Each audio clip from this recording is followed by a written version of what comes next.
5 fotos, aparentemente.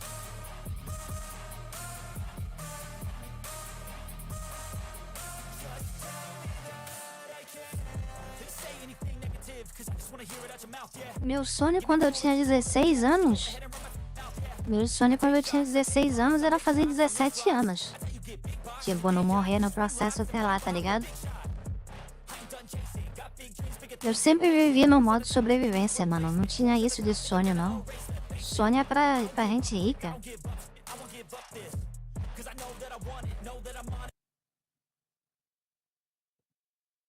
Normais. Mas e se eu te disser que elas possuem histórias assustadoras? Então, apague as luzes, coloque seus fones e vem comigo. Janeiro de 2015. Estás sozinho? Como assim? Eu sempre tô sozinho. Tchau, vou até... Ah, não vou apagar a luz, não. Cansei desse negócio de apagar a luz. Santo com histórias horríveis do Skyrocks. Só bora. George Pickering III, um homem de 27 anos do Texas, acabou sofrendo um derrame cerebral e precisou ser internado urgentemente no hospital. Uma vez internado, ele foi colocado em um suporte vital. Os médicos realizaram alguns exames e, após algumas horas, trouxeram à família uma notícia devastadora. George estava com morte cerebral. Embora hesitante em dar a notícia, os médicos recomendavam a retirada do suporte vital. Em outras palavras, para eles, Esse é um ponto, esse é um ponto. Estamos em grupo aqui, é. não havia mais esperança para George. A família ela ficou completamente em choque. A decisão era impensável, algo que ninguém queria aceitar. O pai de George, inconformado, saiu do hospital para dar uma respirada, furioso com a situação e até mesmo com os médicos. Enquanto ele se afastava, a mãe e o irmão mais novo de George tentavam processar a notícia. Eles passaram um bom tempo discutindo, mas no fim, cederam às recomendações médicas, aproximaram dos médicos e autorizaram a retirada do suporte vital. George então ele foi colocado em uma lista de doadores de órgãos, e os preparativos para o funeral começaram. Quando o pai de George voltou ao hospital, ele soube da decisão e ficou completamente descontrolado.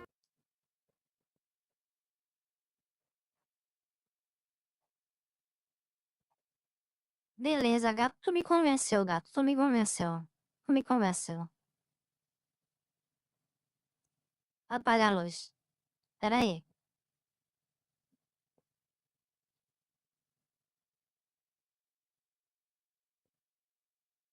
Deixa eu ver, já esqueci onde é que apaga a luz. Pera aí.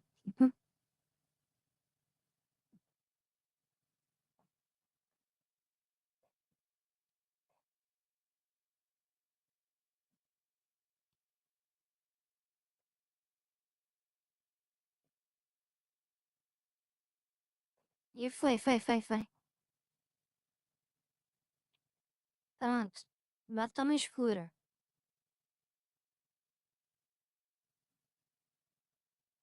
Não, só saí da frente da câmera só, mano. Eu tinha que ir até o interruptor pra apagar, tá ligado? E aí, WD, tudo tranquilo? Simbora, vai continuar. Para ele, não fazia sentido desistir tão rápido assim.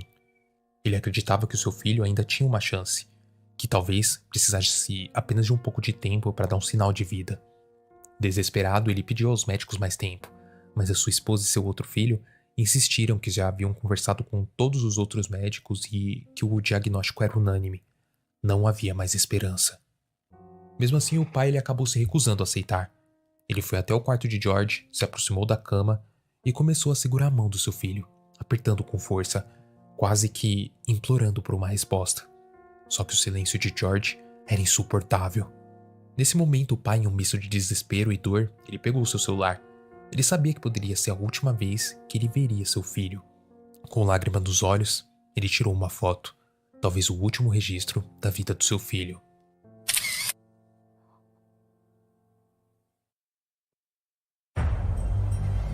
Ah, o bagulho É uma triste da arte porra. Não é escolher terror, mano. gladiadores. Isso é triste. Pouco tempo depois, os médicos entraram para preparar a retirada do suporte vital. O pai, ao perceber que esses poderiam ser os últimos momentos com o filho, teve um ataque de fúria. Saiu correndo pelos corredores do hospital, foi até o carro e, num ato de loucura, pegou uma pistola que tinha guardada. Em questão de minutos, ele estava de volta ao quarto de George. Agora armado e desesperado, ele apontou a pistola para os médicos e exigiu que todos saíssem da sala. A equipe médica, assustada, saiu correndo e o pai se trancou no quarto, determinado a não deixar que retirasse o suporte vital do seu filho. Enquanto os médicos chamavam a polícia, o pai de George permaneceu ao lado do seu filho, segurando sua mão e pedindo, quase que implorando, para que acontecesse um milagre. Lá fora, a equipe da SWAT se posicionava pedindo ao pai para se render e liberar o quarto. A tensão no hospital era palpável, mas mesmo diante de tudo isso, o pai continuava a segurar a mão de George com a arma apontada para a porta, sem perder a esperança. Nesse momento de completo desespero, algo extraordinário aconteceu. Quando a equipe da SWAT invadiu o quarto, George mexeu a mão. O pai, incrédulo, imediatamente soltou a pistola e se rendeu. Os médicos, ao entrarem, confirmaram. George não só havia mexido a mão, como também tinha aberto os olhos. A recuperação de George foi lenta, mas aconteceu. Ele vive até hoje, e ele agradece. Cara, isso é a prova. Sabe o que isso prova? Isso prova que o mundo precisa de mais violência, tá ligado? É usando violência que tu resolve as coisas. Olha isso. A violência salvou a vida desse garoto. Nós precisamos de mais violência nesse mundo. Com mais violência, terá mais vida, tá ligado? Pense nisso agora.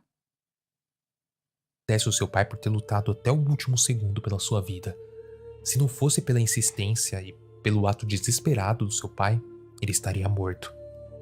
Embora o pai de Minha voz tá meio diferente hoje. Tá normal, cara. Porque não tá acostumado a me ouvir todo dia, tá ligado? A violência é uma das coisas que mais temos no mundo. Não, tem pouco ainda, tem pouco ainda. Falta mais. Calma lá, bro, depende do caso. Não, é em todo caso. Porrada. Porrada. Vou voltar a roubar a lasanha dos outros. Isso aí, gata. Isso aí. Rouba mesmo. Rouba mesmo. A live é mais politicamente incorreta do YouTube, tá ligado? George tenha sido condenado a 10 meses de prisão por uma invasão com uma arma, a família sempre disse que tudo valeu a pena. No fim, o que importa é que George sobreviveu, e a foto tirada naquele momento de desespero? Bem, essa é a prova de como a vida pode mudar num piscar de olhos. Caverna. Agora vamos para 1985. Warren Jeffrey estava viajando e explorando cavernas no sudoeste da. Vou voltar a roubar galinha de raça. Cara, esse comentário me fez entender o quanto que eu não entendo nada sobre galinha, tá ligado? Um comentário simples desse eu entendi que eu não sei nada sobre galinha. Eu não sabia que existia galinha de raça. Pra mim, galinha era tudo a mesma coisa, tá ligado? Olha isso, tá te vendo? Até onde vai a ignorância de um ser humano que vive na cidade, que nunca pisou numa zona rural? Posso roubar o cachorro do vizinho pra comer? Aí depende de como tu vai comer, tá ligado? Aí depende do que tu quer dizer com comer. E tu tem um limite, tá ligado? Até a violência tem limite. Isso também é novidade pra ti, gato? Pois é, cara. Olha que loucura. Existe galinhas com raça, mano, agora. E aí, Daniel? Calma lá, se alimentar. Ah, agora que tu explicou, tudo bem, aí pode. Agora que tá explicado, tá ligado? Tá tranquilo. Vamos lá, ó, caverna. Caverna, o gato preto adora caverna, cara. O gato, sempre que ele entra nessa live, ele quer ver uma caverna. Uma caverna daquela bem apertada. Peraí, isso soou meio sexual, mas não era pra soar dessa forma. Porra. Da Virgínia. Além dele ser apaixonado por fotografia, ele também era dedicado em ser um espeleólogo. Espeleólogo, acho que acredito que é isso. Basicamente, é alguém que estuda cavernas. Ora, ele passava o seu tempo documentando, cartografando e catalogando suas descobertas na caverna. E como hobby, ele levava sempre a sua câmera fotográfica. Naquela época, a fotografia ainda era um campo novo para muitos, e apenas os especialistas compreendiam profundamente o uso das câmeras. Mas Oren queria ir além da simples documentação. Ele queria experimentar algo inovador. Durante a sua exploração nas cavernas da Virgínia, Oren decidiu testar a técnica de fotografia de longa exposição. Essa técnica envolve deixar o obturador da câmera aberta por um período prolongado, fazendo com que mais luz entre na lente. Isso é ideal para capturar as imagens em um ambiente com pouca iluminação, além de criar uns efeitos visuais que são completamente únicos. Carai, se isso daqui são as fotos que ele bateu, carai, que babo. Olha essa porra aí. Depois de horas explorando as cavernas solitárias, rastejando por buracos e catalogando objetos, Ori encontrou uma nova caverna, bem diferente das anteriores. Essa ela era vasta e dava a sensação de estar em uma enorme sala. Ele percebeu que era a oportunidade perfeita para experimentar a longa exposição. Ajustou os parâmetros da câmera, apagou a lanterna e preparou-se para tirar uma foto numa escuridão total. Foi nesse momento que algo estranho aconteceu. Quase imediatamente após apertar o botão da câmera, Orin começou a ouvir sons à distância. No início, pareciam ecos distintos, mas logo, os sons começaram a ficar mais fortes e mais próximos. Orin ele sabia que ninguém mais conhecia aquela localização. Ou seja, o pânico começou a tomar conta dele, e à medida que os sons se intensificavam, ele instintivamente levantou, pegou a câmera e tirou a foto, na esperança de capturar algo na fonte dos ruídos. Só que no instante que o obturador fechou, os sons cessaram abruptamente, e Oren sentiu uma presença assustadora atrás dele. Desesperado, ele fugiu da caverna, deixando a câmera para trás. No dia seguinte, Você tá louco, esse cara deve ser milionário, mano. Pra deixar uma câmera dessa pra trás, ele tem que ele tem muito dinheiro, cara. Pra seres com o poder aquisitivo que nem eu, maluco. Essa câmera vale a vida inteira.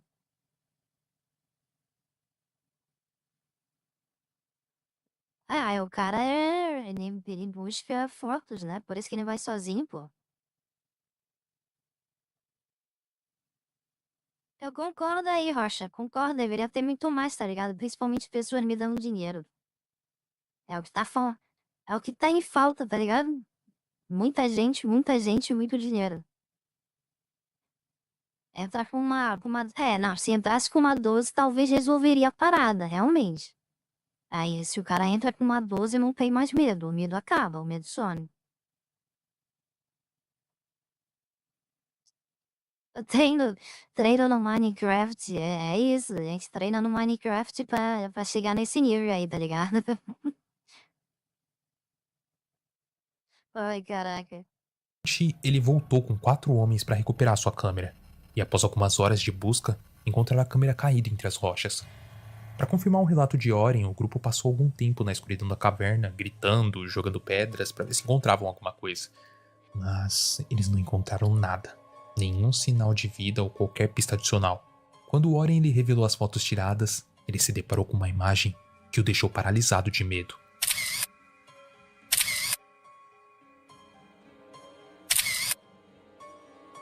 A foto ela não estava muito clara, mas era possível distinguir o que pareciam ser 3 pares de olhos olhando diretamente para a lente da câmera. Ao tentar melhorar a imagem, silhuetas começaram a se revelar, e até hoje, o que seguiu Warren na caverna permanece um mistério. E devido à época em que a foto foi tirada,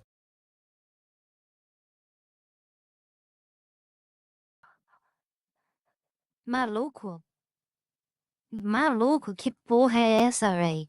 O que tem três cabaços vivendo numa caverna lá na casa do cacete? Mano, não é possível que pararam de procurar, tá ligado? Deviam ir atrás desse trio aí, ver o que é.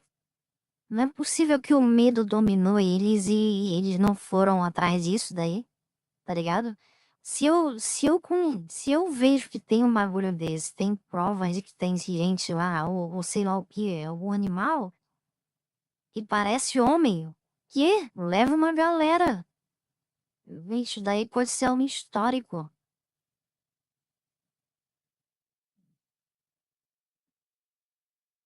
Aí depende da quantia, tá ligado? E da plataforma. No YouTube não pode fazer isso, não. Aí eu, rocha. Que diabo é isso? Seja lá o que for, parece um ser humano, assim, parece, né? Pode ser gente, sei lá, que vive nessa porra aí.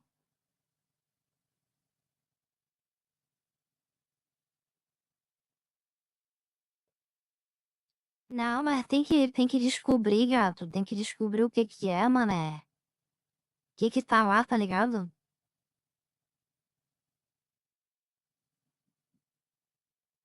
Não, mas tu já pensou se for algo que a humanidade nunca viu? Se for, sei lá, uma criatura, se for 3 criaturas. O cara que capturar essas 3 criaturas, tá ligado? Nossa, vai ficar marcado o nome dele pra história, tá ligado? Existe a chance dele morrer no processo, existe. Existe muito a chance dele morrer. Mas ele ficaria marcado pra história. Vai fazer investimento em mim, aí sim. Será que são pé grande? Olha, só se for só o pé, porque de tamanho eu acho que. Não, tamanho normal, né? Eu acho que o tamanho tá. Bate com. Não sei também. Teria que ter um ser humano ali pra gente ter uma noção melhor, né? Seguir Warren na caverna permanece um mistério. E devido à época em que a foto foi tirada, acredita-se que seja impossível dessa foto ter sido manipulada. E aí, qual que é a sua opinião? Coloca aqui nos comentários. Avião. 10 de junho de 1990. O voo 5390 da British Airways estava prestes a decolar do Aeroporto Internacional de Birmingham. A bordo estavam o capitão Tim Lancaster, o copiloto Alastair Edson e a equipe de comissários. Eles estavam prontos para levar 87 passageiros a Málaga, na Espanha. Tudo parecia completamente normal, quando às 7h33 da manhã, o avião atingiu uma altitude de 7.000 metros e uma velocidade de 650 km por hora. No entanto, o que parecia ser uma manhã tranquila rapidamente se transformou em um pesadelo. O comissário Nigel Ogden resolveu ir até a cabine para averiguar se tudo estava correto com os pilotos. Ele saiu pela parte do passageiro e começou a andar até a porta da cabine. Abriu e entrou. De repente, um som estrondoso o fez cair no chão. O que parecia uma explosão era na verdade a janela da cabine se soltando. Com a despressurização repentina, um buraco enorme se formou e o capitão Tim foi puxado para fora do avião, preso apenas pelo cinto de segurança. A cena na cabine era de completo horror. Tim estava com metade do corpo para fora do avião. Mano, isso é uma foto de simulação, obviamente. Como é que vão bater uma foto dessa? É impossível. A cabine era de completo horror. Tim estava com metade do corpo para fora do avião e Ogden agarrou a sua cintura desesperadamente para evitar que ele fosse sugado para fora. A temperatura lá fora era de menos 17 graus e a cabine começou a se encher de neblina enquanto o avião mergulhava em uma queda livre. Ogden, com os braços enfraquecidos, perdeu o equilíbrio e soltou Tim por um momento. Tim, completamente inconsciente, formou uma letra U com o seu corpo, aumentando ainda mais as lesões devido à força do vento e à velocidade do avião. Simon Rogers e John Howard. Mano, vai se fuder, eu tenho acrofobia só de imaginar pra no lugar desse cara. Eu tinha morrido. Já tinha morrido ali. 2 outros membros da tripulação chegaram para ajudar. Nos minutos seguintes, eles formaram uma espécie de corrente humana para segurar Tim. Este, por sua vez, já havia perdido a consciência, mas ele ainda assim estava vivo. Enquanto tudo isso acontecia na parte externa, o copiloto Alastair assumiu o controle do avião. No entanto, os controles estavam travados e o avião continuava em queda livre. Alastair ele tentava endireitar o avião, mas era impossível. E se isso não fosse o suficiente, logo o piloto automático começou a falhar também. Poucos segundos depois, os alarmes da cabine começaram a soar e ele começou a pedir ajuda e a gritar Mayday pelo rádio. Quando tudo parecia que ia terminar em um desastre, Alastair conseguiu retomar o controle do avião. O patrocinador e com toda DOS sua força, mandou R$1. estabilizou. Investimento investido com sucesso. Forças pra ti, manos, que você continue para eu investir mais, kk. Valeu, WB, tamo junto, porra. Aí sim, mano. É nóis, mano. Valeu mesmo. Valeu pelo um pila. Então, conseguiu conectar as torres de controle e foi instruído a realizar um pouso de emergência em Southampton. Pouco depois, às 7h55, a tripulação conseguiu pousar com Oh, esse pio é alto, cara. Esse pio é alto também. Porra, que susto, mano. É óbvio que não é uma frase, né, que nem eu ia meter com o da saia e que só falta sair minha alma do corpo, tá ligado? Mas esse pio aí também é alto, vai dar um sustinho, sim.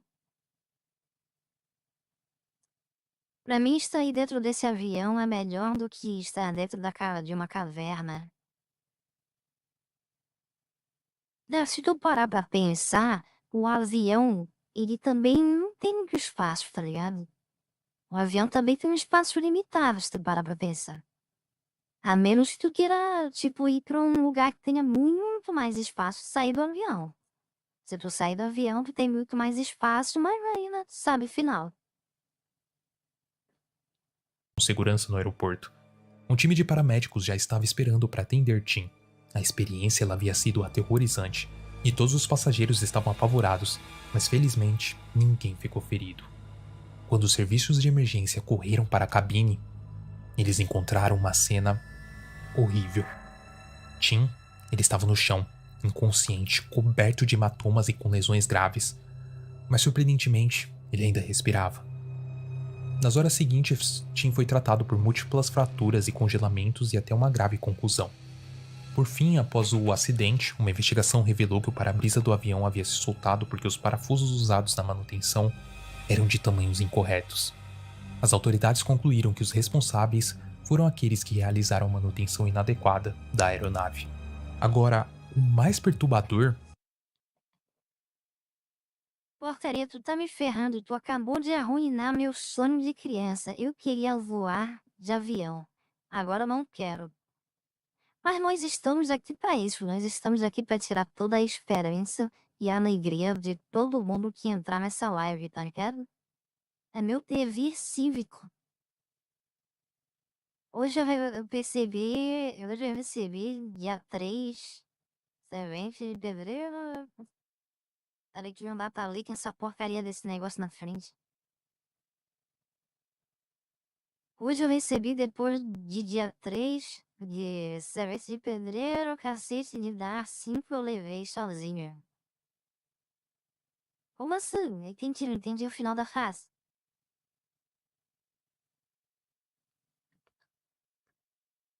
É pensar que alguns parafusos De nada, gato preto, tamo junto, gato preto.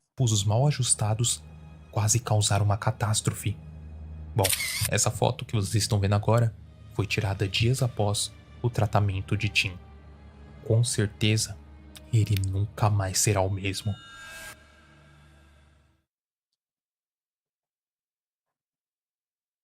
Em 1963, no tranquilo vilarejo de North Yorkshire, na Inglaterra, a igreja de Newby se destacava mais pela sua arquitetura vitoriana do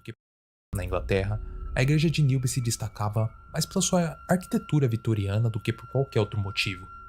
Ela foi construída em 1871. A igreja era um memorial para Frederick Viner, um jovem inglês de 23 anos que foi sequestrado por bandidos enquanto se dirigia para uma batalha na Grécia. Os bandidos pediram uma quantia de dinheiro à mãe de Frederick, que infelizmente não possuía essa quantia. Isso acabou fazendo com que ele fosse assassinado. Mas enfim, quase um século depois, nada de extraordinário parecia acontecer ali, até que uma simples fotografia mudou tudo. O reverendo Kenneth F. Lord era quem cuidava da igreja agora. Ele era uma figura respeitada em sua comunidade. Kenneth Caralho, já são 9h45, mané. Cadê? Vocês já estão aí? Ô senhor doido? O Joke já tá aí, né? Falta. Ah, tem que esperar o Med chegar ainda. Pô, o Med é Freud. O Med vai chegar, tomar banho. Gostava muito de fotografias. Ele fazia isso como hobby. O Então, em um Nico dia já tá lá qualquer, pra ele ver. decidiu tirar algumas fotos da igreja enquanto ela estava sem pessoas lá, completamente vazia. Nada demais. Fotos dos vitrais, das paredes e, é claro, do altar que estava iluminado pelo sol da manhã. Kenneth ele fez tudo calmamente, sem perceber nada fora do normal. Ele tirou várias fotos, caminhou pela igreja e depois, como qualquer outro dia, levou o rolo de filme para ser revelado. Mas quando Kenneth pegou as fotos reveladas, algo chamou a sua atenção imediatamente. Na foto do altar, aquela que parecia ser a mais bonita de todas, havia algo terrivelmente errado. Uma figura misteriosa apareceu na imagem. Ela usava uma capa negra e uma máscara branca sem expressão. O mais assustador de tudo isso, a figura não estava lá quando a foto foi tirada. Agora, imagina o choque. Kenneth estava sozinho naquele dia. Não havia ninguém na igreja além dele. Ô, Joe, te deixa de onda, pô. O Nico já tá aí, a gente pode começar nós três. Aí quando o Med chegar, ele entra na partida, pô. Desde história.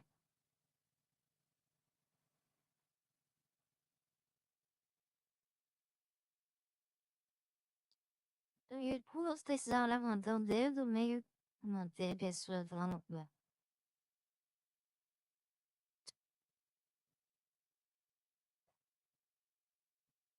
Para, você termina esse vídeo aqui, aí já entra o ar. E ainda assim, essa figura fantasmagórica apareceu na foto. Perturbado, ele mostrou a imagem para outras pessoas da comunidade.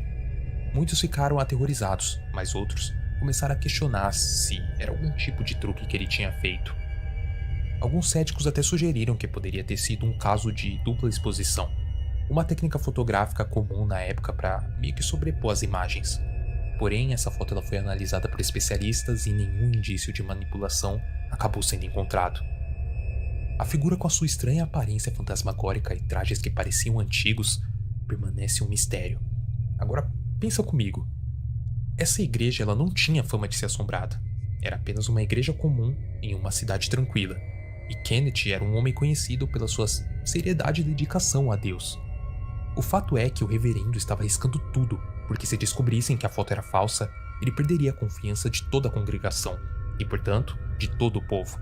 Mas ainda assim, os céticos falavam mal dele, insistindo que tudo não passava de uma farsa e que a foto havia sido alterada.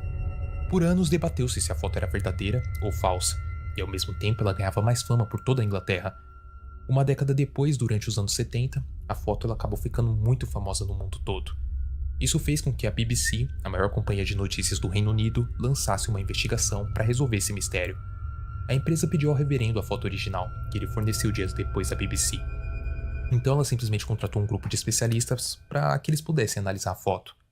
Após as análises, que duraram dias, eles notaram que o efeito de dupla exposição era negativo, ou seja, os céticos não puderam apresentar mais argumentos para falar que o padre estava mentindo, o reverendo no caso.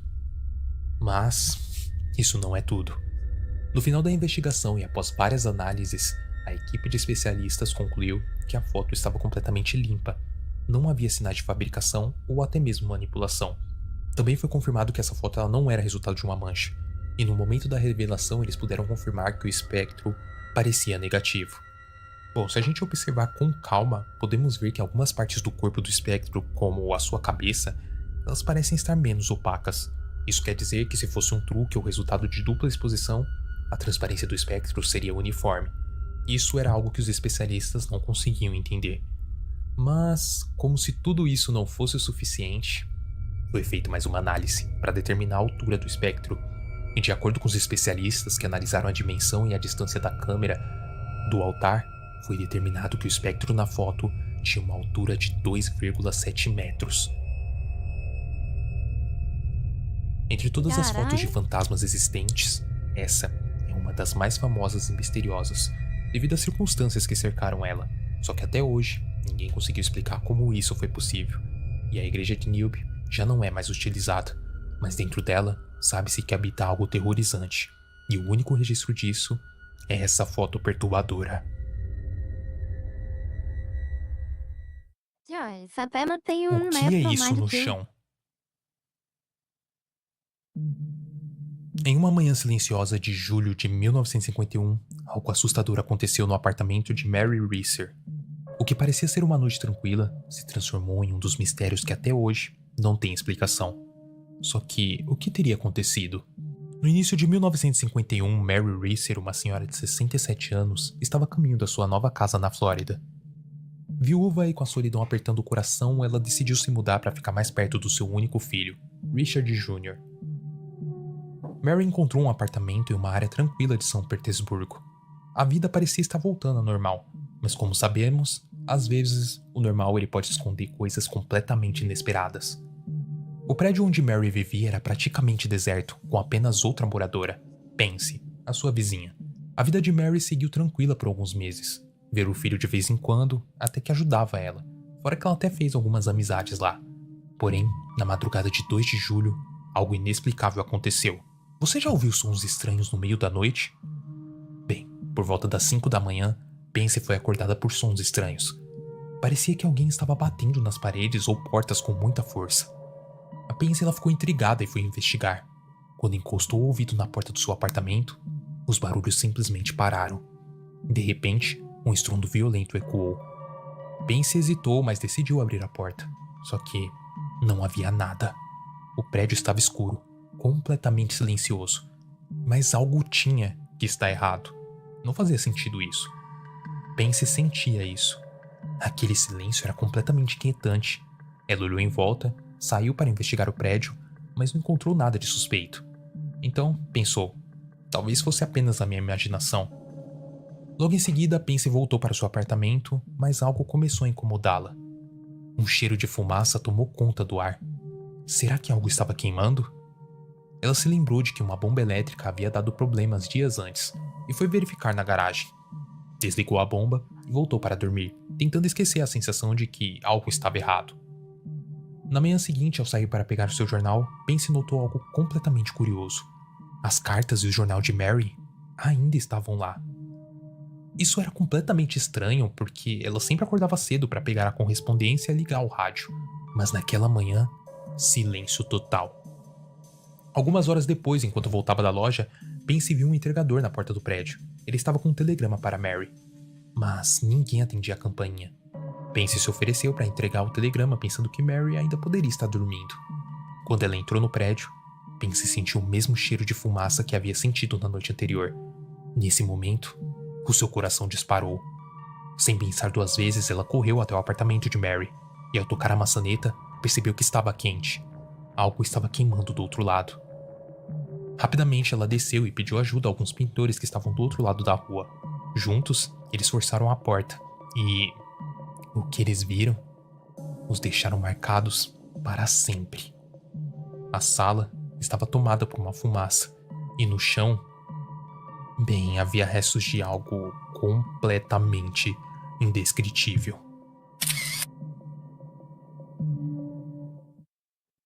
Peça é na Pit Stop.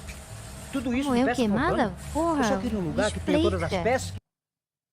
Eu tenho um problema de compreender as coisas.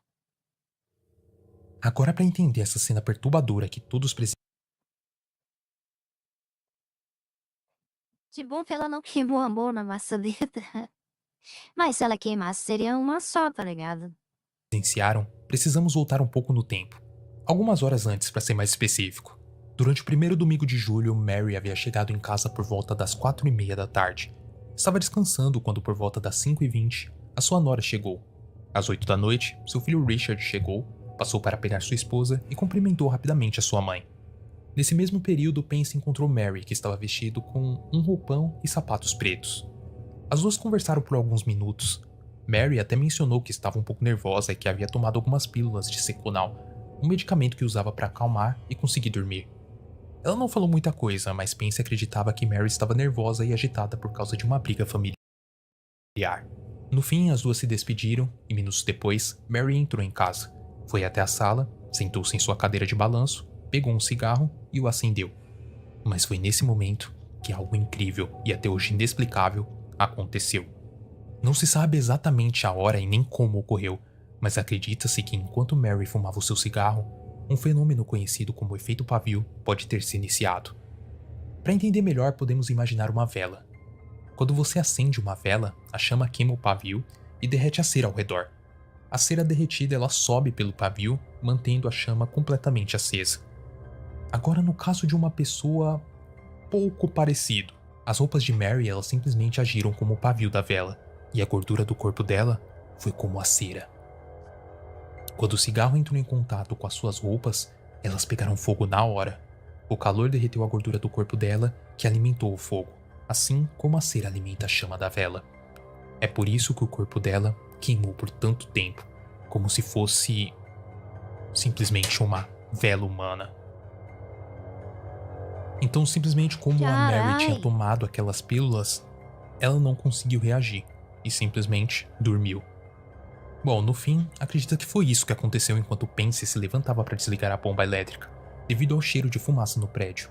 Alguns especialistas tentam entender como isso pode ter acontecido, mas a verdade é que esse mistério continua completamente sem resposta. E como podemos ver na foto agora, que vocês não entenderam nada, essa coisa aí no chão são as cinzas da Mary. Carai, mané. Um cigarrinho, tá ligado? Um cigarrinho foi o suficiente. Um mero cigarrinho.